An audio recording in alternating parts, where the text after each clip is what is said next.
¿Qué harías si encontrás una casa abandonada, llena de cosas, de la que te puedes llevar lo que quieras? ¿Te llevarías algo? ¿O dejarías todo tal como estaba? Estamos en Rosario, en la zona de la Facultad de Medicina, y hay una chica que viene de un pueblo a probar suerte en la ciudad y se mueve a una pensión. Pero una aventura en apariencia inocente en la casa de al lado va a despertar el mal, y todo se va a empezar a poner muy, pero muy turbio. Esta historia se llama Nunca le robes a un muerto, y empieza así.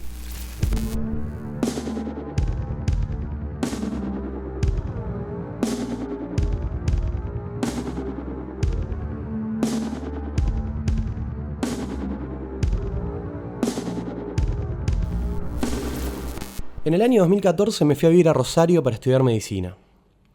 Como un departamento era muy caro y yo vengo de un pueblo del que nunca había salido, la mejor opción fue ir a vivir en una pensión estudiantil que me quedaba cerca de la facultad. La pensión era accesible en términos económicos y estaba a pocas cuadras. Me quedaba bastante cómoda. Pero al lado había una casa abandonada. Por lo que había contado el dueño de la pensión, ya la habían tratado de usurpar varias veces, pero extrañamente los ocupas nunca duraban muchos días. Siempre eran desalojados o se terminaban yendo solos. Hasta ahí todo bastante tranquilo. Los primeros meses fueron normales.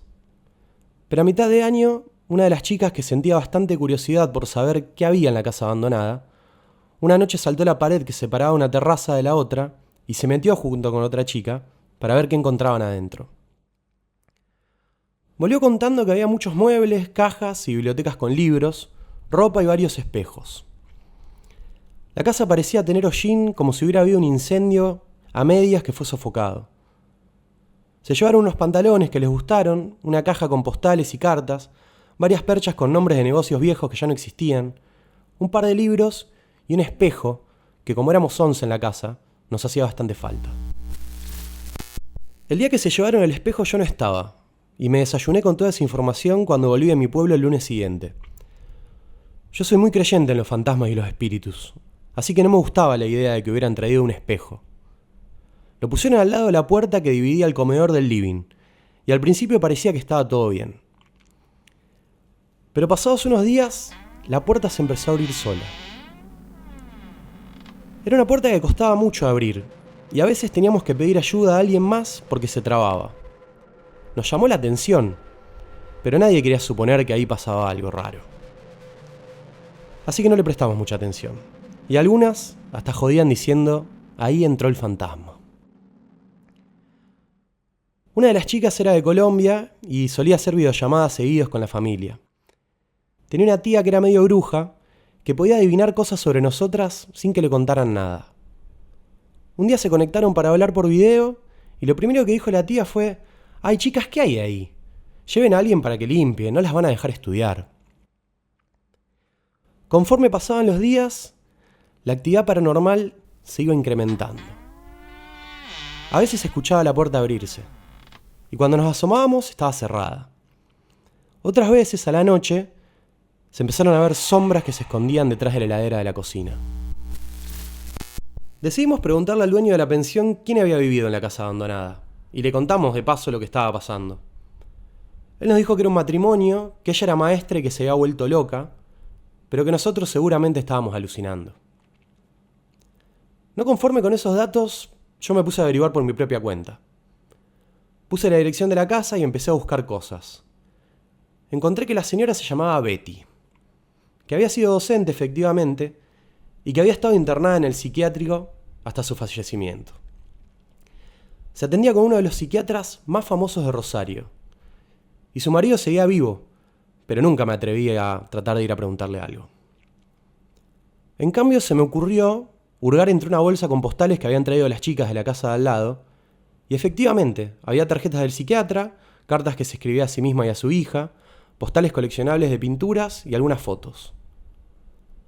Guardé todo como estaba y lo dejé donde le habían puesto las demás chicas. Al año siguiente volví a la misma pensión. El espejo seguía en el mismo lugar. Pensé que ya se había calmado todo, pero no. La puerta se seguía abriendo. Se seguían viendo las sombras, y a veces se escuchaban ruidos en la cocina como si alguien estuviera preparándose un té, pero sabíamos que no había nadie. Al lado de la puerta, del lado del living, había como decoración un bolso con palos de golf que era muy pesado, porque tenía de todo adentro. Para poder barrer, de hecho, lo movíamos entre 2 chicas. Un día que estábamos con una de las chicas mirando tele en el living, cerca de la medianoche, el bolso con los palos se cayó solo. No se cayó como si lo estuvieran acomodando, sino como si lo hubieran tirado y arrastrado. Con mi compañera nos miramos a las demás chicas, acomodamos el bolso como pudimos y nos fuimos a dormir. A esta altura ya todos estaban al tanto de que había un fantasma. Sabíamos quién era Betty, pero todavía nadie había sido tan violento.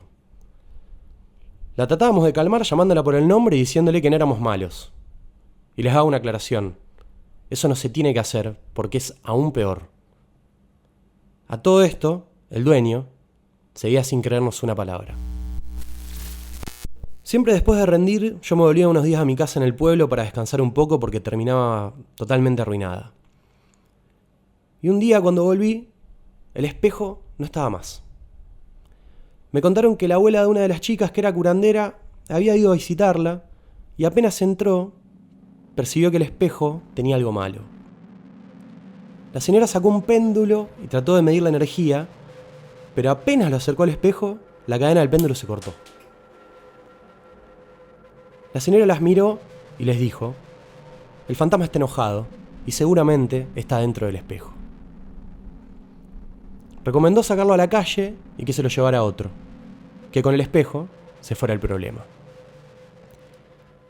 La actividad de hecho paró un tiempo y pensábamos que se había terminado, pero a los 15 días otra vez empezaron a sentirse los ruidos y a pasar las sombras. Esto siguió todo el año. Era insoportable, pero no podíamos llevar a nadie que limpiara el lugar porque el dueño de la pensión se negaba. De todos modos, las peores cosas nos estarían esperando para suceder el año siguiente. En el año 2016 seguí viviendo en la misma pensión. Las demás chicas iban rotando, menos una, que se llamaba Maru, y yo. Con Maru, que ya éramos las más experimentadas, ya sabíamos todo, y cada vez que alguien se asustaba de las nuevas, le explicábamos que era como le habíamos llamado, el fantasma de la pensión. Lo que al principio era el ruido de la puerta o las sombras fue mutando a cosas cada vez más grandes. A Marcia, que era otra de las chicas, le movían el picaporte de la pieza y le empujaban la puerta violentamente para entrar. La noche que pasó por primera vez, yo estaba durmiendo en otra habitación cerca y sé que ella se asustó mucho porque me mandó un mensaje al teléfono, pero cuando salí a ver qué pasaba al pasillo no había nadie. Estaba todo cerrado y las dos sabíamos que éramos las únicas chicas que estaban en la pensión esa noche. A Marcia justamente es a la que más molestó Betty. No sabemos si porque ella era muy religiosa o simplemente porque le tenía bronca. Lo cierto es que la acosaba, le movía la puerta de la pieza y Marcia sintió más de una vez cómo le tocaban la espalda mientras dormía o le susurraban el nombre al oído. En una oportunidad estábamos las dos con otra chica estudiando en el comedor para un examen final. Era de noche y teníamos una computadora que habíamos estado usando, pero que estaba apagada porque ya no le quedaba más batería.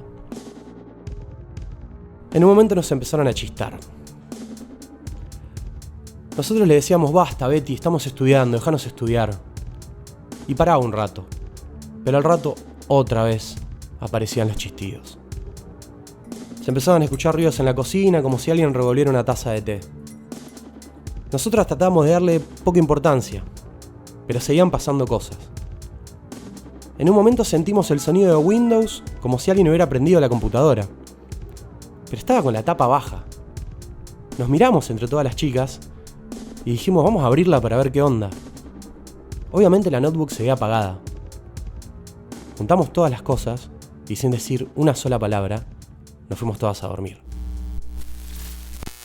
Más o menos a mitad de año llegó Lu, una chica que tenía la capacidad de percibir cosas. Ya al día siguiente de llegar nos preguntó sola si sabíamos que había un espíritu enojado en la casa. Nosotras nos quedamos mudas, no le habíamos dicho nada. Le contamos todo lo que había pasado y ella nos respondió que era porque nos habíamos llevado sus pertenencias, que teníamos que devolverlas y pedirle perdón. Con Marcia nos pusimos como locas a buscar todo lo que sabíamos que era de la casa de al lado. Había unos libros, las perchas, las postales y las cartas. Metimos todo dentro de una bolsa, lo pasamos a la casa de Betty por la terraza y le pedimos perdón en nombre de las chicas que nos habían llevado todas sus cosas. El problema era que ya no teníamos el espejo. Betty se empezó a poner cada vez más violenta. Y las cosas no se calmaban, ni con velas, ni con rezos. A mí me daba parálisis de sueño casi todos los días y siempre aparecía ella. Una vez me dormí leyendo un apunte y me desperté porque sentí que querían sacármelo de las manos. Cuando abrí los ojos, vi una figura negra que se desvaneció mientras estaba tratando de tironearme. La pensión era una casa antigua y había cosas de su arquitectura que no tenían mucho sentido. En el baño había una puerta que comunicaba a una de las piezas, la pieza de Lu.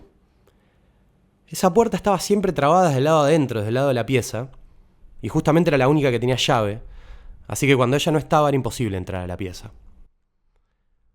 Una noche yo estaba lavándome los dientes y empecé a ver cómo de a poco se empezaba a mover el picaporte de la puerta. Yo sabía que Lu no estaba, pero por las dudas fui al pasillo a chequear que no hubiera llegado. Efectivamente no estaba. Pero no me quise sugestionar. Traté de no darle importancia y volví al baño a apagar la luz. Pero cuando entré la puerta se empezó a mover como si estuvieran haciendo fuerza desde adentro de la pieza. Me quedé congelada por unos segundos. Y salí corriendo al cuarto de Marcia a refugiarme. Me quedé ahí por un rato hasta que logré tomar coraje para volver al mío.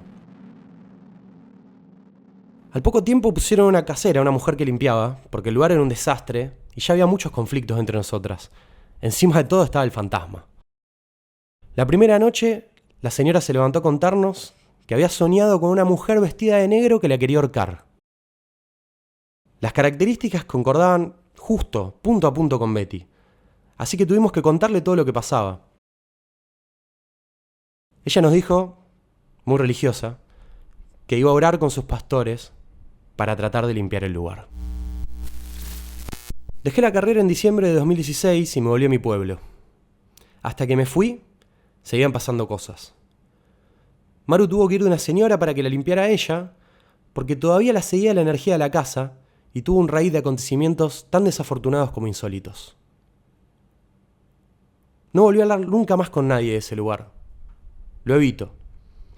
Pero hace poco pasé por el frente y la casa de al lado sigue igual. La levantaron una pared medio precaria en el frente para que nadie se quiera meter, pero yo sé que aún se comunican ambas terrazas. Lo único que espero cuando pienso en ese lugar, por lo menos, es que esas personas que se llevaron el espejo que tiramos en la puerta, al menos la hayan pasado un poco menos peor que nosotras.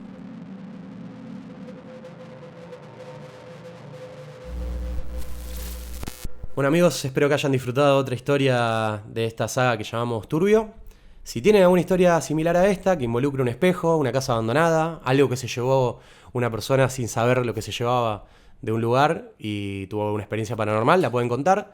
Siempre sepan que tiene que ser una historia real, que no puede ser inventada, y nos damos cuenta cuando las inventan, así que no se hagan los pícaros. Déjenla en los comentarios, acá abajo. Y además, como siempre, como piden todos los youtubers, me gusta, recomendar, la campanita que no sé bien para qué sirve. Hagan todo eso, por favor, porque eso nos va a hacer que tengamos más ganas de contarles más historias de Turbio.